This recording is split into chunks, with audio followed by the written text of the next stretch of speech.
In this video, I'm going to show you how to claim boAt warranty. Now, the first thing you want to do, you want to go to their official website, and then you want to scroll down a bit, and then over here, you'll find it's going to say claim warranty, okay? So you want to click on discover how, and when you do that, it's going to take you to a separate page here where you'll be guided through these instructions. So first, as you can see, you have to complete the registration and basically attach the original invoice from the purchase platform. Then you'll be able to do the invoice validation. Then, of course, you could go and basically arrange the defective product pickup. You can go ahead and basically wait for the test this, and then here it's going to say that if it qualifies for replacement, they will basically send you a replacement unit. Okay, so to do this here, you first have to select your product group. So we want to click on that, and from here you want to go, for example, with whatever of course you have. I'm just going to use these headphones or earphones over here, and I'm going to actually type in the product. So for me, it's going to be the boAt Nirvana Duo, and then from here you want to type in your pin code, zip code, whatever you want to call it.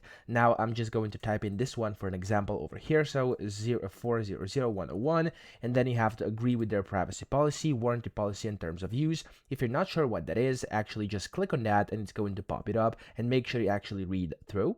Now whenever you do that, click on submit.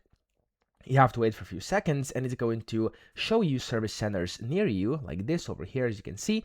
And then here, basically, what you're going to have to do is enter in your mobile number, and you can basically get the address. And then from there, it's basically going to be very convenient because you'll be able to do it directly. Okay, so it's going to tell you what exactly to do, and you can just follow that process. Now, I hope this video helped you out. If it did, please subscribe to the channel and help me out as well.